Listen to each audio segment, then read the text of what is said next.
as scholar-in-residence and rabbi for UJA Federation of New York. We bring you Torah and music, blessing, and community every weekday. We've been doing so since March 18th, 2020. Today it is Tuesday, June 16th, 2026. That's a whole lot of Torah to be sharing with friends from all over the world for more than 6 years and 3 months. What a gift to be present with all of you for all of these mornings so we can learn together. Scott and Susie, John and Jerry, Jonathan, Tracy, Ann and Neil, Ronnie, good to see you. Barry, we got to learn a little bit last night in person. What a gift. Good to see you here. Let's see who else is here. We can say good morning to each other. Lydia, you're remembering your beautiful brother who passed away 14 years ago today. May his memory be for a blessing. Today's Torah is in memory of your brother. Books and Brews, good to see you. Scott, you're working your 19th summer driving for Camp Ramah, New England. You've driven me there. Thanks for sharing this together. Eitan Ohayon, good to see you. Sending you big blessings. Chodesh Tov, everyone. Susie, thank you for that. Let's see who else is here. Rosa, hope you are well. Hineni with you. Cecile and Arlene, Jerry and Nathalia, Diane and Jack, Linda, good morning. Linda, you are getting ready for a high tea fundraiser with Hadassah. Classy. George and Lisa, good to see you. Marilyn and Amy, Amy and Stan, good morning, everyone. All right, let's take a breath. We're going to sing a blessing. We'll do it a cappella this morning. We'll learn a little bit of Torah. Here we go. Ya la la la la, ya la la la. Diddy I lie lie lie lie, I la lie lie. Baruch Atah Adonai Eloheinu Melech haolam Asher Kiddushanu B'mitzvotav V'tzivanu La'asok B'divrei Torah, La'asok B'divrei Torah, Hafoch ba, V'hafoch ba, La'asok B'divrei Torah. Dini I lie lie lie lie, Dini I lie lie lie, Dini I lie lie lie lie, I la lie lie. Good morning, friends. Let's get started with a little bit of Torah today. Parshat Korach, the Torah portion that we're in the middle of the book of Numbers, is a fascinating glimpse into models of leadership and the vulnerability of community. Because after all, sometimes the claims made by demagogues are incredibly compelling. It's important to know when a community is feeling down on its luck, the world hasn't treated it kindly, people perhaps are worried about their future. That's the ancient world and the modern world, and communities like ours, humans like us, by which I mean all people, everywhere, through all time. Even when things are good, it doesn't mean that people believe that things are going well. And just because things are fine doesn't mean tomorrow will be, which is one of the reasons, thank you, Judy, that we say Chodesh Tov. When a new month begins, we begin it with intentional hope. It should be a good month. Susie, you wrote it too. And so in this new month of Tammuz, beginning now, which has its own complicated glimpses into our history, hard moments, the 3 weeks that lead to Tisha B'Av begin during this month. We hold each other and we hold the month to come with faith and with hope. It's a decision we make. This is an important glimpse into the psyche of a people and to the decisions that we make and we must make as leaders when we describe the world to each other and to our children and when we post things online. Korach is discontent with his role. It's very important to understand this.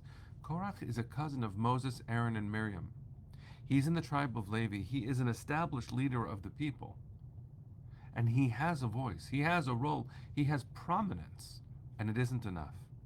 And so he goes on a campaign to delegitimize the leadership of his cousins and claim that leadership role for himself. The way he does it is just as complicated as his inner life. Listen to how the rabbis amplify what they believe Korach is doing. He dressed his fellow rebels in cloaks made entirely of tchelet, the blue wool. Now, for you to understand the question, it's important to have a little bit of background. Tchelet is the kind of dye for clothing that we use for the one string of our talit. Not everyone has it, but tchelet is an ancient recipe. There are debates about how to create it. And the tchelet is supposed to be reminiscent of somehow the sapphire sky. It's a beautiful, mystical tradition.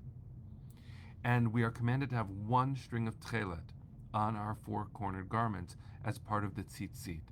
So here's the question, according to Midrash Tanchuma, that Korach and his followers posed to Moses. I'll explain it as we ask it.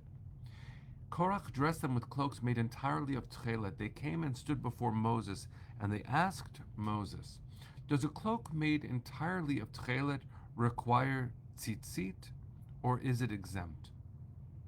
He said it requires tzitzit, and they say, wait, a cloak made of any other material, one string of tchelet exempts it from that obligation, and yet this one made entirely of tchelet should not exempt itself?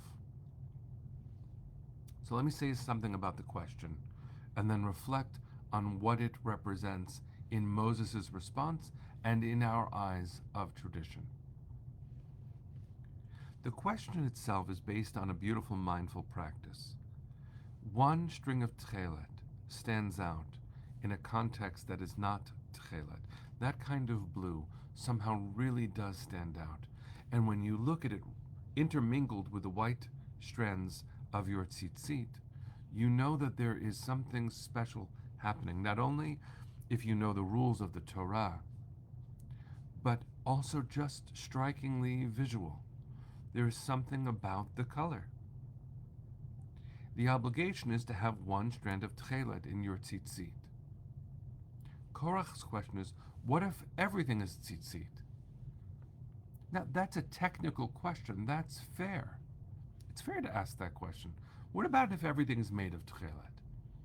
But I want to ask you this question in a certain way, responding to Korach's question. Here's my question. Is the world entirely mindful? Is everything tchelet?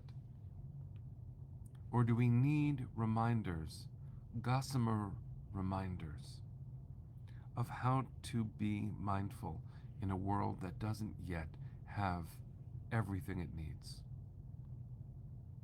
It's an obvious rhetorical question that I'm asking. Korach is asking a technical question, but as David just said, it's a silly question. It is, in yeshivish language, a klutz kasha. It is an impossible hypothetical that presumes things about the world that are not real. And any response that validates the question falls into a trap. And so I ask you this question. Is the world as it should be? Is mindfulness everywhere? Of course not. Which is why the kind of reminders that we offer each other through mitzvot, through these simple actions, the specific things we do. Does everyone hold the door for everyone? Does everyone think about the food they put into their mouths or the words that come out? No. And so what Korach is using as a battering ram against Moshe is actually an attack on the mindful system we call tradition itself. Leaders are called sometimes to say the things we need to hear. And the claim that it's already accomplished and we don't need those reminders is an attack on the ordered way we must create society and community. It's beautiful. If you have a talit and you have tzitzit on it, which is what makes it a talit, and you have that one thread of tchelet, you know what I'm saying. It's impossible to be casual when walking through the world in this way. And what people like Korach do is they take these ideas and they make them sound trite. They make them sound technical. And that's not what they are. As Bob just wrote, Bob, it's good to see you. Thank you for this. Mindfulness without compassionate action may lead towards kindness but will not lead to justice. At a societal scale, we need both. Amen. And so we have to work to hold up the system, knowing that thread by thread it can be rewoven. But it was never fully woven, and it will likely never be fully woven, but thread by thread. That's how we build this world. Beautiful thread by beautiful thread. Leaders like Korach can't get us there. Leaders like Moshe work very hard. We might never get there, but it is beautiful to try. Let's send our hearts to the east, friends. Let's sing. Kol hod balevav Penima Nefesh Yehudi Homia Ulefate Mizrach Kadima Ayin Letzion Sophia Od lo avda tikvateinu התקווה בת שנות 2000 להיות עם חופשי בארצנו ארץ ציון וירושלים להיות עם חופשי בארצנו